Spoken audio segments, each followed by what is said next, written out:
0 jamono ji nag yéen a ñu fay teewloo en direct également ak équipe ba nu fa fekk ngir rek wéyal liggéey bi ñu ngi leen di nuyu bu baax a baax di rafetlu saa su nekk seen ànd ak suñuy ay programme ñu ngi ci réveil des sans voix sur Walf TV deuxième partie bi nag dañu koy daal di door léegi-léegi ak l'invité actu et l'invité actu de ce matin c'est maître Daouda Ka moom moo nekk mandataire bu Aly Ngouille Ndiaye candidat à la candidature pour l'élection présidentielle jamono ji sax ñu ngi doon càmbar dossier bi ci conseil constitutionnel fan la mujjee nes koy jàngatee ak moom dinañ ko faram-fàccee ci kanam ak jàmm maa ngi fi ak Xoxaan donc ngir mën koo yaatal Xoxaan bonjour. Bonjour Aïcha maa ngi lay nuyu. di la ziar bu baax. comment tu vas naka suba si. alhamdulilah sant yàlla alhamdulilah tey fii nga fa la waaw bon gis nga. auditeurs yi gisuñu ko mais xanaa ma faram-fàcceel leen ko rek. déet ma faram-fàcce sànce bi wala. en tout cas tey nga am gan maître Daouda Ka moom mandataire Aly Ngouille Ndiaye la maître Ka ñu ngi lay nuyu bu baax a baax di la dalal ci réveil bi. Aïcha man pare bu ma nuyoo nag. maa ngi jéggalu kon Xoxaan nuyu wala da ngay dem Paris. war na nañ yem Sénégal pour le moment. Aïcha war naa ziar Salma. oui bien sûr ziar également maître Doudou Ka wax nga ko. moom Daouda pardon.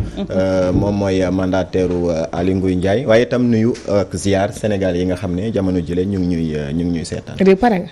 mën naa nuyu maître ah. alors maître Daouda Ka maa ngi lay nuyu di la dalal ci réveil bi c'est un plaisir en tout cas de vous recevoir. merci Aïcha. maa ngi nuyu. taalal micro bi s'il te plaît. oui c'est bon. donc merci Aïcha. maa ngi lay nuyu di nuyu say àndandoo di nuyu les auditeurs et les téléspectateurs de Walf di nuyu suñuy responsable politique au nom de notre candidat monsieur Aly Ngouille Ndiaye mi nga xam ne moo dirigé coalition Aly Ngouille 2024 di leen gërëm di leen sant ci invitation bi. jërëjëf plaisir partagé alors Xoxaan ma bàyyi la ak sa gan. waaw wax nga ko léegi mbirum parrainage moom mu mel ni moom mooy def actualité ñoom démb la ñu dal di càmbar li nga xam ne mooy dossier de parrainage bu candidat Aly Ngouille Ndiaye. moom maître Daouda Ka di mandataire Aly Ngouille Ndiaye ñu bëggoon xam rek gannaaw bu conseil constitutionnel càmbaree seeni dossier lan la ñu mën a jàpp ne moo tukkee ci càmbar joojule.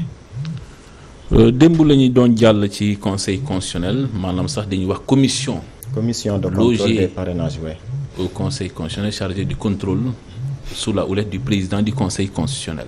C'est ça. Donc ñoo ngi occupé woon 56e position après le tirage au sort bi ñu càmbaree suñuy parrain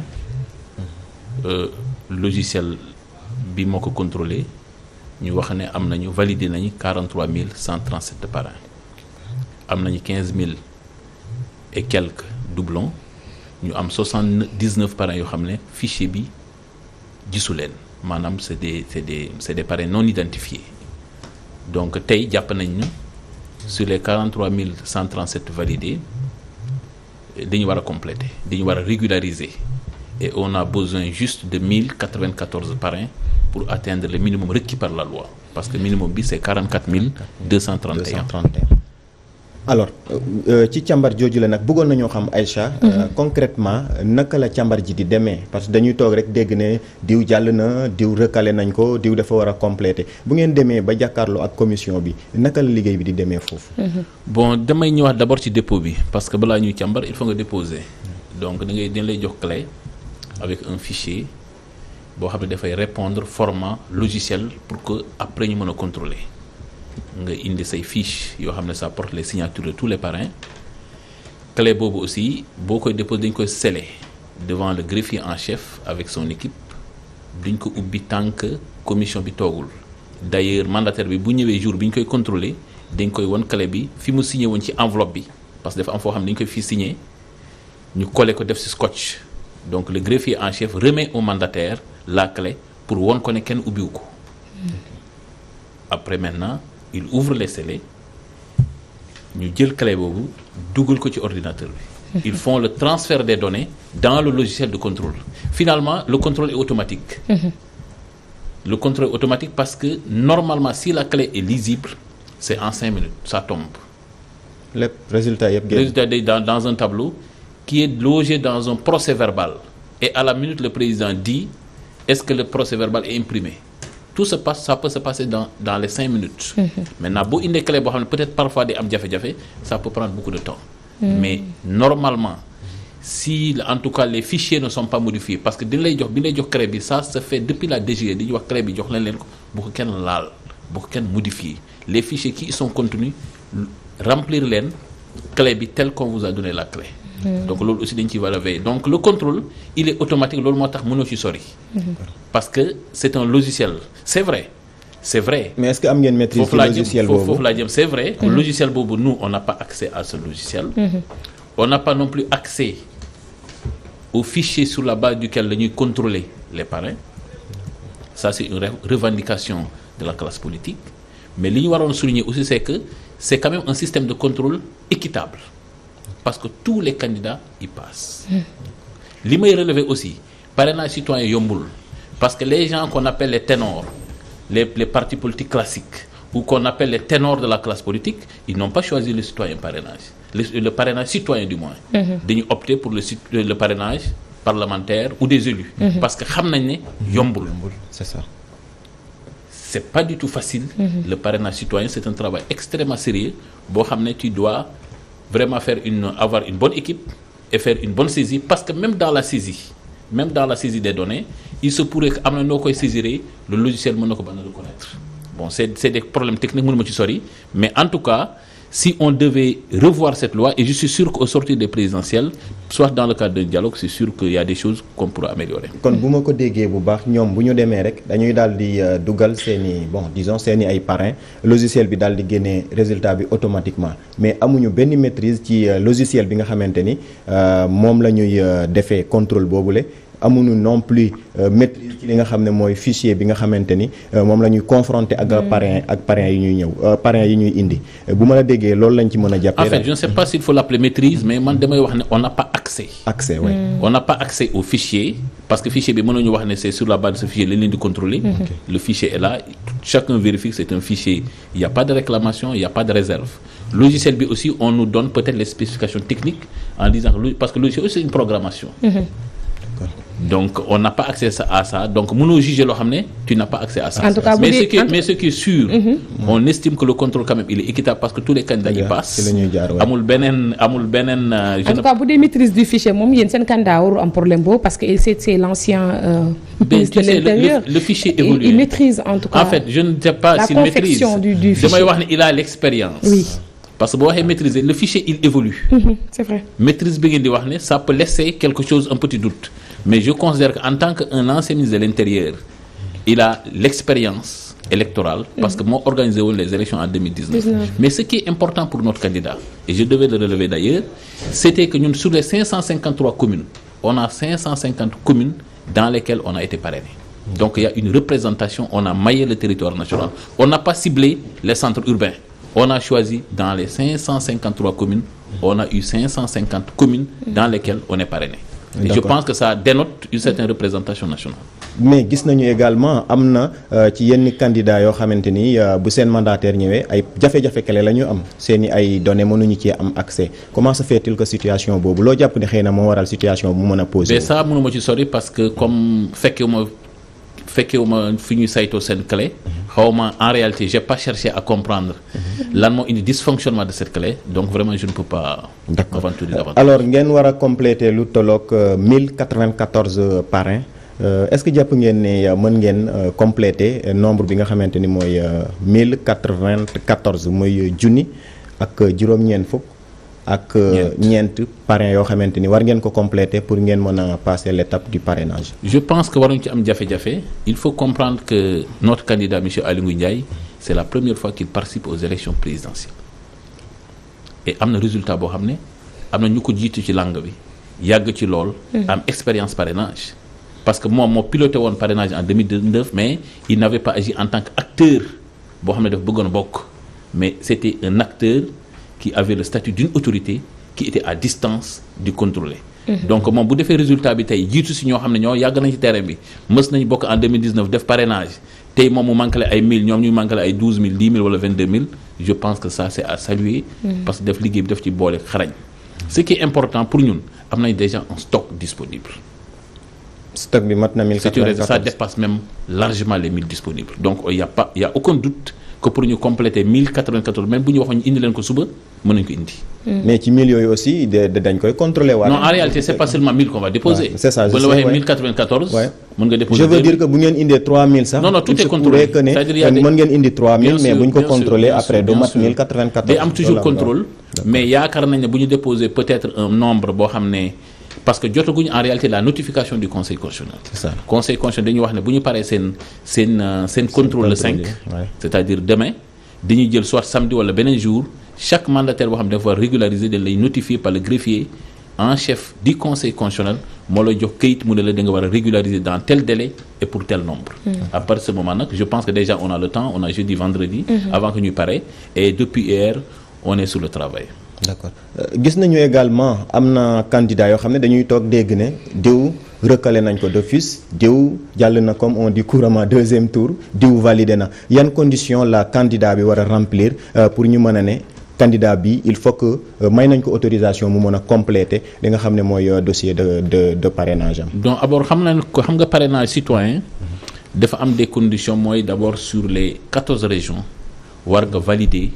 au moins 7 régions et dans chaque région nga am ci au moins 2000. C'est ça. Ça c'est la première condition. Deuxième condition war nga atteindre le minimum requis par la loi c'est-à-dire 44 231. Maintenant boo indee clé boo xam ne exploité wuñ ko mënuñ ko exploiter on te déclasse boo indee dossier boo xam ne matul par exemple indiwoo attestation de caution il y a eu un candidat dans le dossier il n'y a pas une attestation de caution. donc dañu écarter dossier bi am na looy manqué le ci dossier bi parce que dossier bi y a au moins 10 pièces. ci 10 pièces yooyu bu ñu ko contrôler am benn élément bu manqué dañu écarter ce dossier donc dañu la contrôler deuxièmement aussi am na looy valider on sait que mënoo ko compléter jaru ko parce que boo valider 1300 nga valider 17000 wala nga valider moins du minimum requis à partir de ce moment on considère que vraiment tu es automatiquement invalidé. donc am na looy valider boo am na doublon yooyu am comme par exemple boo amee 15000 doublons 20000 doublons. te nga valider les régions on te donne des chances mais boo amul déjà le minimum requis et tu n'as pas validé les régions tu peux être dans des difficultés. D'accord. Il faudrait que nga valider régions yi. Il faut valider les en fait c'est pas les 7 régions c'est automatique. Par exemple pour notre cas. On a validé nous 10 régions. D'accord.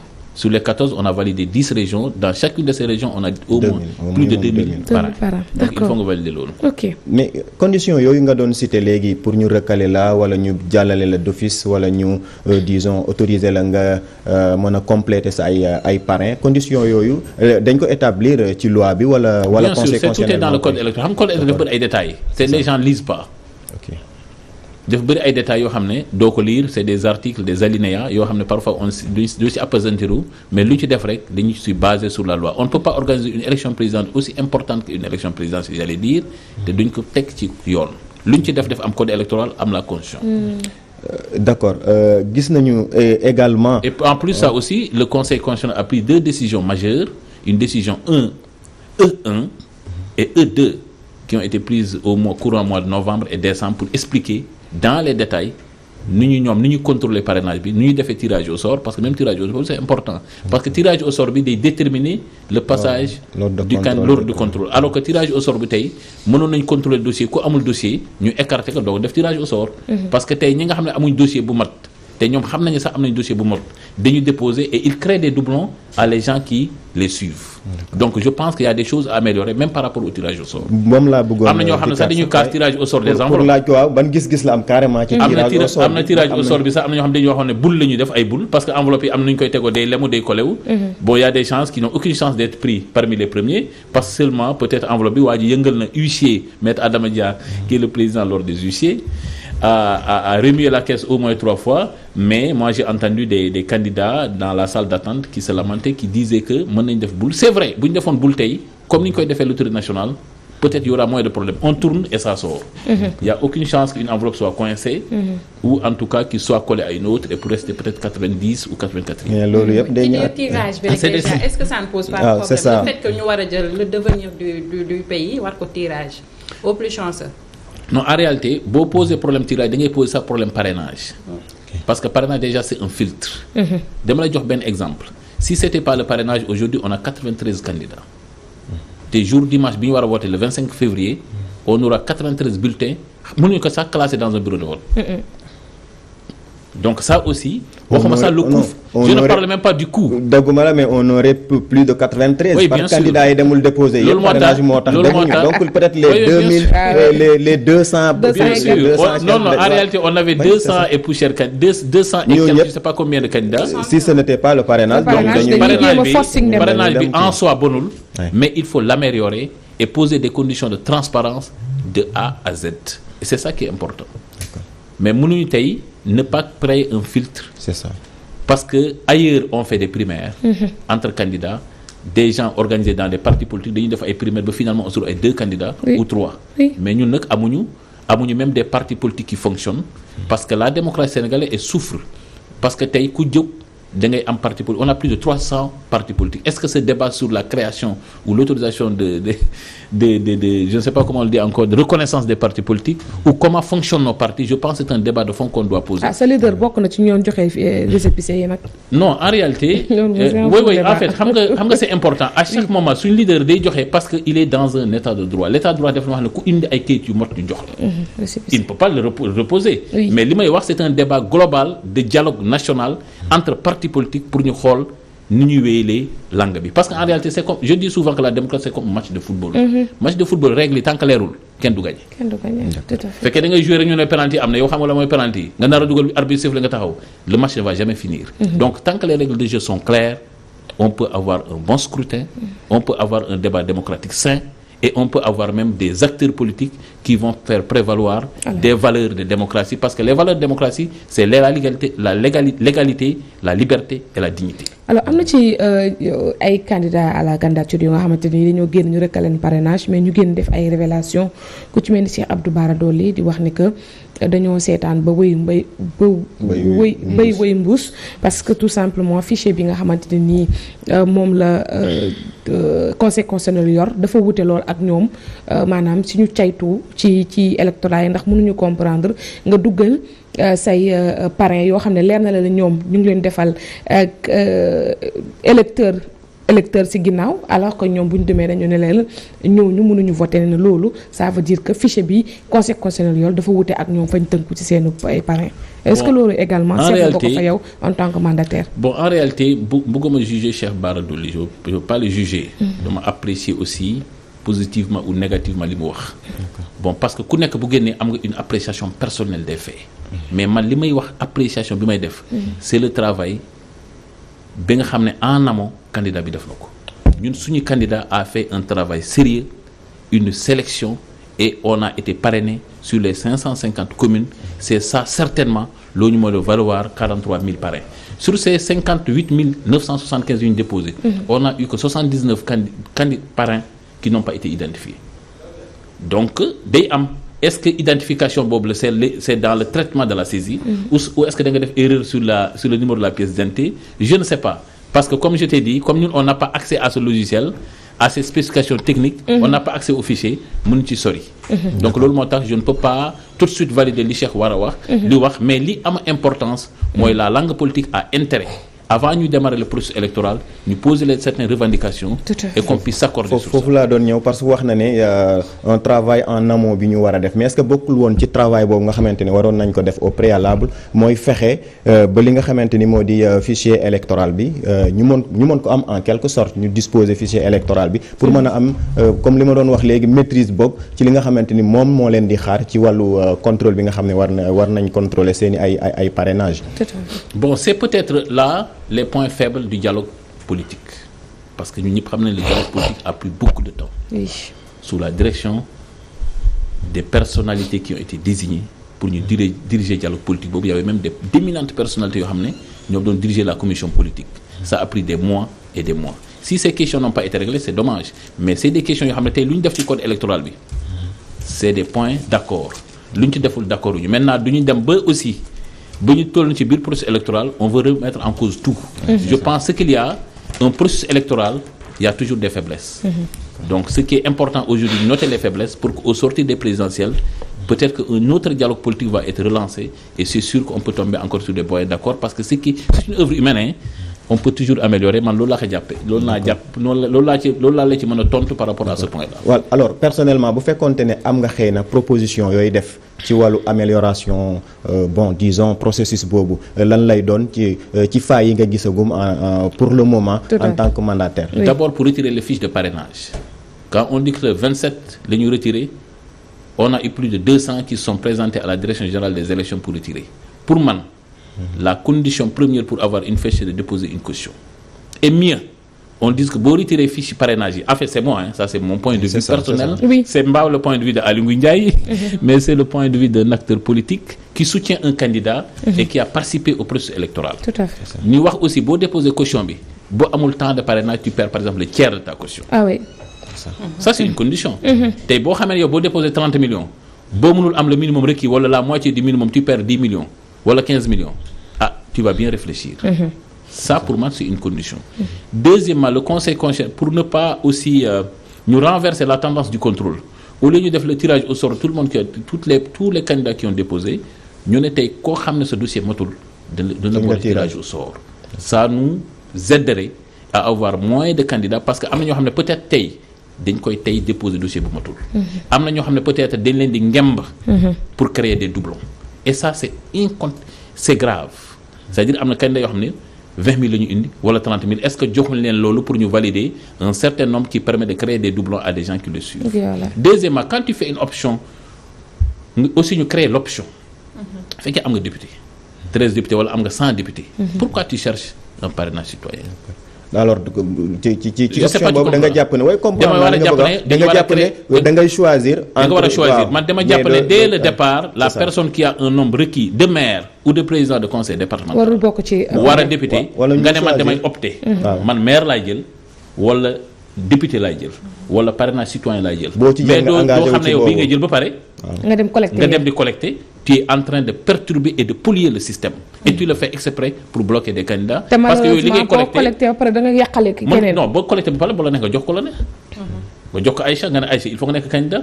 mu ne mais aw ma caution ma ne dama lay jox 30 millions dama la déposer. pour rek yàqal ñeneen. pour ñeneen kon yooyu am na fi. mais en fait c'est dans le domaine de la probabilité dans le jeu actuel je veux dire que mën na am ci biir te yaakaar nañ sa am na. D'accord.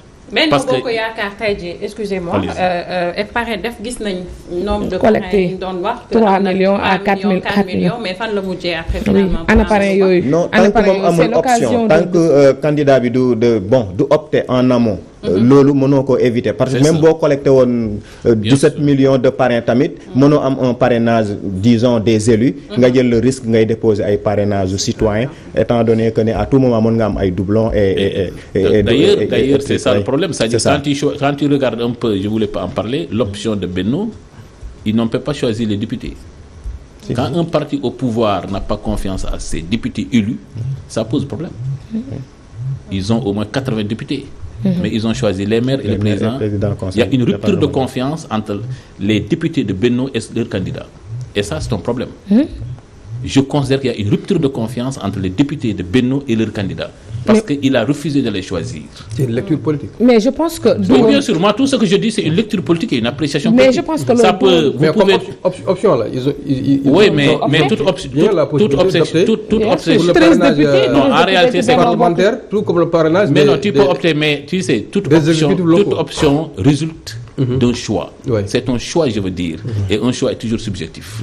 Quelles sont les raisons pour lesquelles on n'a pas dit à Abdou Mbow, président du groupe parlementaire, amène-nous des députés, on parraine. Mais est-ce que vous dites que ne amuñu confiance ci seen ay députés est-ce que problème de confiance là est-ce que du problème de choix aussi ne am nañu ay députés am nañu ay maires je préfère m'en limiter là. loolu la wax c'est ça loolu la bëgg a wax en tout cas tur boo xamante ne nii moom kooku je préfère m'en limiter là fii daan na moom faralu ko non bien sûr li ma bëgg a wax maître mooy mais mën naa en fait mën naa fa dugg mais mën naa wax ne fii laa mën a yem. Bien sûr am nga ci droit mais quand même tudd nga tur boo xam ne moom taxaw na Sénégal yëpp di ko xool mu ne faruma kii kan si Abdou Mbow moo taxaw àdduna bépp di ko xool mu ne man faruma ak Amadou Ba loolu tamit léegi bu waxee tamit def lecture politique bi mën nañ ko nangul non bañaluma ko lecture bi mais aussi il faut mu nangu ko ne waa Benno Bokk Yaakaar amoon nañu le choix mais en réalité ay maire ak président de conseil départemental tout comme amoon nañu choix ñu jël député yi wala boog ñu jël le parrainage citoyen par contre man ce que li may fustiger mooy am nañu choix mais c'est comme s'ils ont fait plusieurs choix. La loi dit que tu dois faire un choix. Oui. Ils ont collecté des parrains. Ils ont dépensé de l'argent def ci ay cérémonie pour des parrains. Def nañ ay cérémonie et ils ont communiqué en disant qu'ils ont 3 400 parrains. 400 000 parrains. mais loolu du Benno rek moo ko def ah. Non, en réalité, je pense que tu ne me saisis pas. C'est de la communication politique. Je veux dire que ne Benno nu mu ko defee ñeneen ñi am ay parrainage des élus aussi ñoom. Par exemple, je te donne notre cas. Ñun suñu candidat Aly Ngouille Ndiaye n'a pas fait des voyages dans le Sénégal pour avoir des parrains. Dañ ko indil ay parrains avec l'aide d'un dispositif au plan national, des délégués régionaux, des collecteurs identifiés ici et dans la diaspora. Et on a pu avoir au moins, je ne vais pas donner les chiffres parce que même toute coalition autocandidat a des secrets. Si on vous dit qu'aujourd'hui on a un stock, on n'a même pas communiqué sur le nombre qu'on a eu en termes de collecte. Cela veut dire quoi? Ça veut dire qu'on n'a pas besoin aujourd'hui. Si la loi te dit que tu as besoin de 58 960. Wolof. Fait que loi bi dafa wax la 58 975 nga war a indi. C'est vrai que mën nga am 60 000, mën nga am 100 000. Mais est-ce qu'on a besoin de communiquer, de donner des chiffres pompeux pour dire que c'est vrai qu'il me dit c'est la communication politique, mais tu sais, la communication, quand elle a exagéré, elle tue. Elle se retourne contre toi. Parce que am na ñoo xam ne tey dañuy mere ñi nga xam ne dañoo collecté ba pare jëluñ ko. kon Aly Ngouille Ndiaye bokkul ci candidat yi def effigie di wax ne que on a besoin des populations pour d'autres parrainages parce que gis nañ ko. ak Djibril Fall en tout cas wax nañu 48 heures dañu am pour collecter waat ñu mobiliser waat. non même man loolu bu ko wax moom Aly Ngouille Ndiaye moom matal na sëkk moom pour tibaat. même man sama bopp tey actuellement maa ngi wut ay parrains pour dolli ci liñ suñu stock. tous les responsables sont en train de chercher parce que am stock bi ak sélectionner li nga war a déposer. Faire un travail technique, c'est autre chose. On est sur le terrain et on restera sur le terrain jusqu'au soir du 25. C'est le mandataire bi moom nee na da ngeen am un stock suffisant pour combler le gap. C'est moi-même qui l'ai dit, man maay mandataire bi. Ah ok, c'est vous-même. Man maa wax ne am nañ un stock suffisant. Mais tu peux me dire que tu es dans la communication politique aussi. N'est-ce pas? Mais ce qui est sûr que li manqué danañ ko mottali inchallah. En tout cas, oui. Bon, peut-être que li ma bëggoon xam rek mooy que j'ai pris le truc en cours mais dafa mel ni pour yéen les filtres là doyul fan ngeen bëggoon par exemple ñu yokk filtres yi est-ce au niveau de la caution wala est-ce au niveau des parrainages. Bon je ne parle pas de la caution mais dama wax ne daal si jël fiche yi.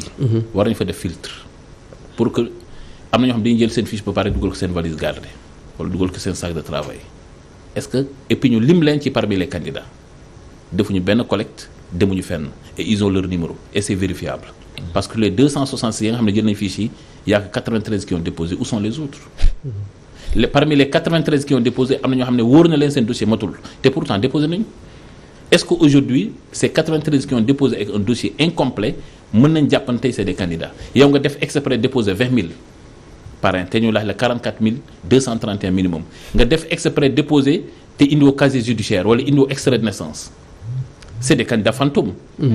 Donc pour man le filtre c'est à ces deux niveaux-là c'est-à-dire fiche yi avant le tirage au sort et après maintenant on avance. Maintenant caution bi c'est vrai aussi am na ñuy wax ne peut-être 30 millions c'est peu. Mais jàpp naa même bu ñu waxoon 50 millions les gens vont déposer. C'est comme si au Sénégal il y a des gens qui ont beaucoup d'argent. Même bu dul loolu bu fekkee boo déposé boo demul bu fekkee boo déposé 100 millions sax te bu après dañ lay rembourser bu fekkee demoo les gens vont aller peut-être mën naa leb sax benn Aïcha. xam nga 100 millions ma déposé. en réalité pour profiter de l'exposition médiatique. Ñun suñu caution par exemple. C'est les jeunes qui ont fait une initiative pour mobiliser une bonne partie de la caution. Les gens ont cotisé. Mais Aly Ngouille Ndiaye soxlawul quand même cotisation. Non, ça xam nga l'engagement. Oui. Le fait nga joxe. nga ne ci la bokk ça dénote un engagement politique. Il faut que Sénégal ñu xam ne affaire bi Aly Ngouille moomu ko Aïcha moomu ko Maître Ka moomu ko ñi nga bokkal parti bi ñoo ko moom. Moi j'aurais parce que même autant les partis les gens cotisaient il y avait des fonds politiques pour un parti. Maintenant dañu dem ba ci biir léegi nag leader bi ñu jàpp ne moom chaise yi moom lépp mais aujourd'hui ñun les jeunes ont eu l'initiative de mobiliser et je sais qu'ils ont mobilisé. D'accord. Jërëjëf Maître Daouda Ka je rappelle que yow yaay mandataire bu Aly Ngouille Ndiaye ci parrainage bi lañ doon addu jërëjëf yow tamit xoxandong ci sujet bu am solo bi nga indi di wax dig daje rek ëllëg incha allah jaajëfal bu baax a baax. Lundi. à lundi incha allah maître yow tamit ñu ngi lay jaajëfal baax c'était un plaisir vraiment de vous recevoir. merci Aïcha maa ngi leen di gërëm encore une fois au nom de notre candidat Aly Ngouille Ndiaye et de la coalition Aly Ngouille 2024. maa ngi leen di gërëm di leen suivre aussi chaque matin. jërëjëf émission bi neex na. mais j'espère que Aly Ngouille Ndiaye mu ngi ñuy suivre. dinañ la jël si aussi pour nga participer dégg nga. waaw baax na loolu dinañ ci waxtaan. incha allah alors kon léegi dañuy daal di jàll ci la chronique du jour chronique justice avec Ibrahima Anne.